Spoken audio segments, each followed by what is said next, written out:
قرآن مجید کا یہ اسلوب نرالا ہے، قرآن حکیم کا یہ انداز انوکھا ہے کہ قرآن مجید نے ارشاد فرمایا کہ ان المبذرین کانوا اخوان الشیاطین، فرمایا بے شک فضول خرچی کرنے والے شیطان کے بھائی ہیں۔ کیوں؟ اس لیے کہ وکان الشیطان لربہ کفورا، فرمایا بے شک شیطان اپنے رب کا بڑا ہی ناشکرا ہے۔ معنی کیا ہے؟ علماء فرماتے ہیں کہ یہ جو ہے نا کہا کہ یہ شیطان کے بھائی ہیں اور شیطان ناشکرا ہے، اس کا مطلب یہ ہے کہ یہ جو اللہ کی دی ہوئی نعمت کی ناقدری کر رہے ہیں نا، یہ بھی گویا اسی طرز پر چل رہے ہیں جس طرز پر شیطان چلتا ہے، ناشکری کر رہے ہیں، ناقدری کر رہے ہیں۔ ہمارے ہاں جن لوگوں کو اللہ تعالیٰ وسعت عطا کرتا ہے، گنجائش دیتا ہے، وہ خیال ہی نہیں کرتے، وہ لحاظ ہی نہیں کرتے۔ وہ کہتے ہیں او جناب میں نے بچوں سے کہا ہے تم نے پرواہ نہیں کرنی، آپ نے غلط کہا ہے بچوں سے۔ میں نے کہا فکر نہیں کرنی، آپ نے غلط کہا ہے اپنے بچوں سے۔ میں نے کہہ دیا ہے چھوٹے بھائی سے کہ میرے ہوتے ہوئے ٹینشن لینے کی ضرورت نہیں، میاں آپ نے زیادتی کی چھوٹے بھائی کے ساتھ۔ میں نے کہا ہے آپ بات کریں پیسوں کی فکر نہ کریں، غلط کیا آپ نے۔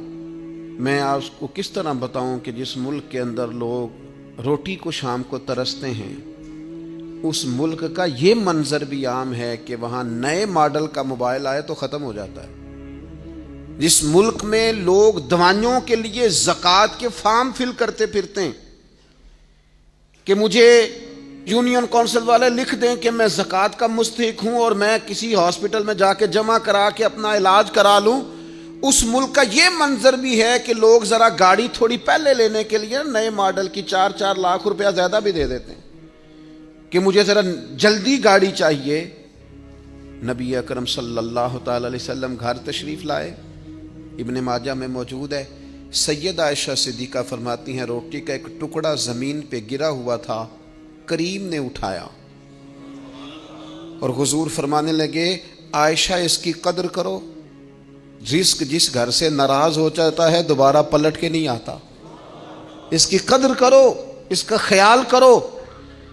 کوڑے دانوں کے اندر بھر دی روٹیاں اور کوڑے دانوں کے اندر بھر دیا تم نے سالن اور کوڑے دانوں کے اندر بھر دیے تم نے پھل اور مٹھائیاں۔ بے قدرہ نے قدر نہ کیتی خوب تسلی ہو۔ اور میرے عزیز اپنی زندگی میں چیزوں کی قدر کرنا سیکھیں، انسانوں کی قدر کرنا سیکھیں، اپنوں کی قدر کرنا سیکھیں۔ فرمایا یہ جو ناشکری کرنے والے ہیں یہ شیطان کے بھائی ہیں اور شیطان اپنے رب کا ناشکرا ہے۔ اس سے نکل آؤ یار، ہمارا دنیا کے سامنے معیار کیا ہے؟ بیٹھو اکیلے، کرو مراقبہ، سوچو تھوڑی دیر، گرو سجدے میں، غور کرو ہمارا رب کی بارگاہ کے اندر روحانی مقام کیا ہے۔ دعا میں لذت ہے، عبادت کا ذوق ہے، تلاوت قرآن کا شوق ہے، کوئی درود و سلام کا ذائقہ ہے۔ کبھی دل کرتا ہے کہ آج کچھ نہیں کرنا، صرف میں نے نفل ہی پڑھنے، کچھ صدقات و خیرات کا، سخاوت کا مزاج ہے۔ اپنی زندگی میں اس چیز کو لاگو کریں۔ بہت سارے لوگ ایسے ہیں جو بظاہر اس طرح کا سٹیٹس نہیں رکھتے، اس طرح کی طبیعت نہیں رکھتے، اس طرح کا مزاج نہیں رکھتے، لوگ ان کو وہ مقام اور مرتبہ نہیں دیتے، لیکن عند اللہ ان کا بہت زیادہ مقام ہے۔ یہ میرے سامنے مشکاہ شریف ہے اور حدیث کے راوی حضرت ابو سعید خدری رضی اللہ تعالیٰ عنہ ہیں، اگرچہ یہ حدیث ابو داؤد شریف میں بھی موجود ہے۔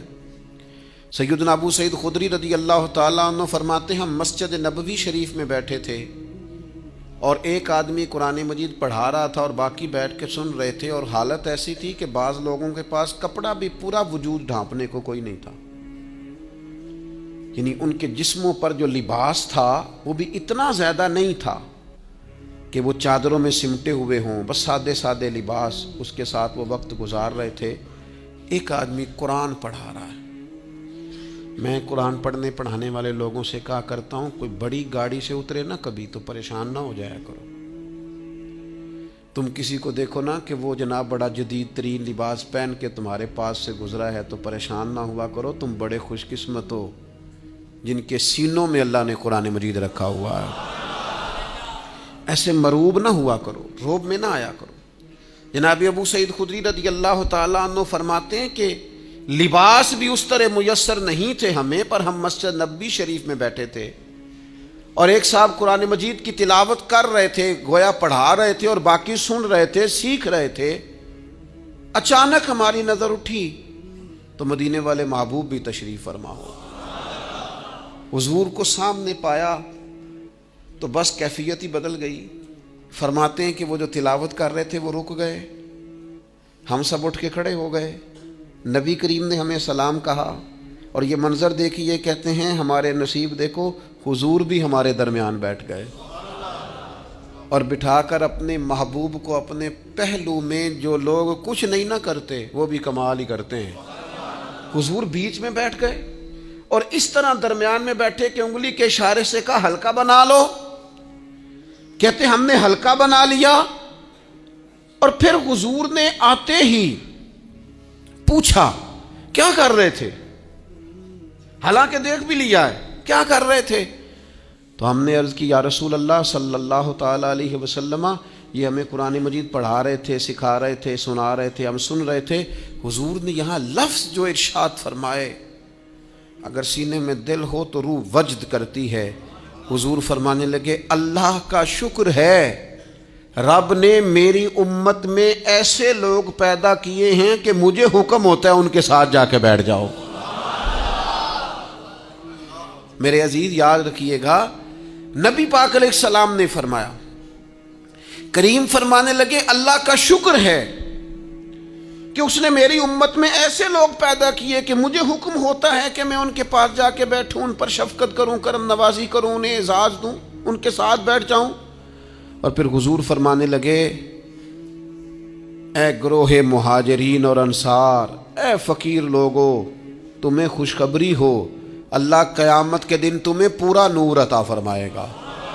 اور فرمایا تم امیر لوگوں سے آدھا دن پہلے جنت میں چلے جاؤ گے، اور فرمایا وہ آدھا دن 500 سال کا ہوگا، آدھا دن پہلے جنت۔ حالانکہ یہ لوگ وہ تھے جن کے وجود پر لباس پورا نہیں، لیکن جو عند اللہ مقام ہے، جو اللہ کی بارگاہ میں درجہ ہے، جو ان کے روحانی مقامات ہیں، جو اللہ کے حضور اور نبی پاک کی بارگاہ میں انہیں قرب خاص حاصل ہے، وہ اتنا اعلیٰ اور بلند ہے کہ نبی کریم ان کے درمیان آ کے بیٹھ جاتے ہیں۔ جب تک انسان کا بھروسہ عام انسانوں سے وابستہ رہتا ہے، دنیا داروں سے وابستہ رہتا ہے، پیسوں سے وابستہ رہتا ہے، دنیاوی معاملات کے ساتھ وابستہ رہتا ہے، تو وہ کمزور ہوتا جاتا ہے دن بدن۔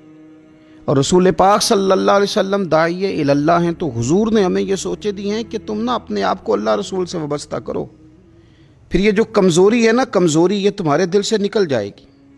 ہم دیکھتے ہیں کہ آج بہت سارے لوگ ایسے ہیں جو مایوسی کی گفتگو کرتے ہیں، اگر غریب ہو گئے ہیں تو تب بھی ان کے جملوں میں معاذ اللہ مایوسی ہے، کہیں بیمار ہو گئے ہیں تو پھر بھی وہ گھبرائے سے ہیں، وہم کا شکار ہیں، اگر کسی جگہ کوئی آزمائش ان پر آ گئی ہے تو بھی مختلف توہمات کا وہ شکار ہو جاتے ہیں۔ اگر توجہ اللہ رسول کی جانب ہو اور وہ سوچیں جو رسول پاک صلی اللہ علیہ وسلم نے ہمیں دی ہیں، ان پر توجہ ہو، تو پھر انسان کسی وہم کا شکار نہیں ہوتا، پھر وہ مضبوط زندگی گزارتا ہے اور مضبوطی کے ساتھ آگے بڑھتا ہے، کیونکہ اس کو سمجھ آ گئی ہے کہ میرا خالق اللہ ہے، رازق اللہ ہے، پیدا کرنے والا اللہ ہے، اور میرے تمام معاملات کا محافظ بھی میرا اللہ ہے۔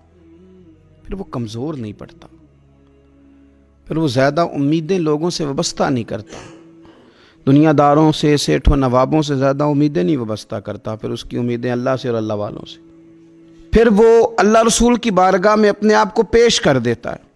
حدیث مبارکہ ترمذی شریف میں موجود ہے، راوی حضرت عبداللہ ابن مسعود رضی اللہ تعالیٰ عنہ ہیں۔ ذرا حضور صلی اللہ علیہ وسلم کے تربیت کرنے کا انداز دیکھیے گا۔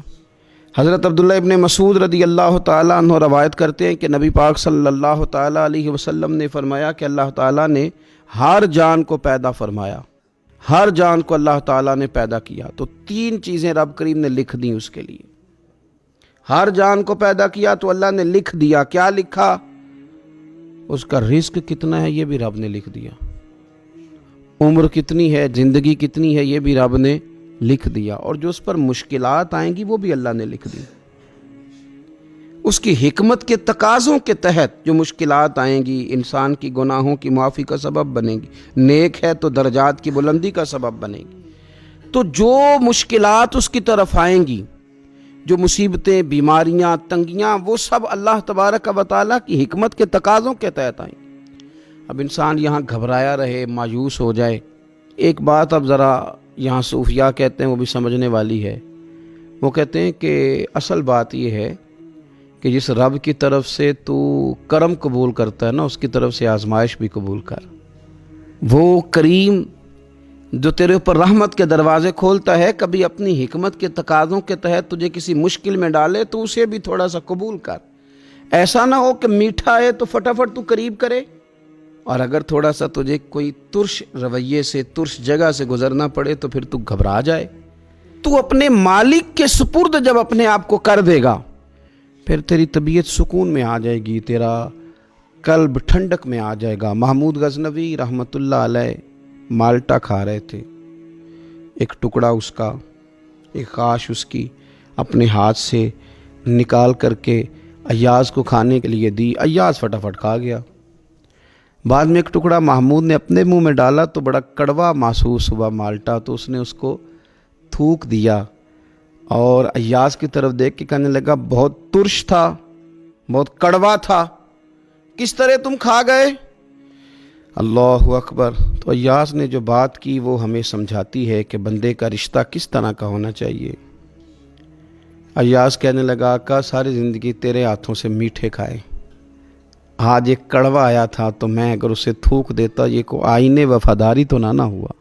انسان کو اللہ کی طرف سے نعمتیں آتی جائیں، رحمتیں آتی جائیں، تندرستیاں آتی جائیں، لیکن کسی جگہ ذرا کمزوری دیکھنی پڑے تو انسان اس جگہ ٹھہر جائے، اس جگہ وہ گھبرا جائے، وہم کا شکار ہو جائے، پتہ نہیں کیا ہو جائے گا، ان چکروں میں پڑ جائے، تو یہ بات درست نہیں ہے۔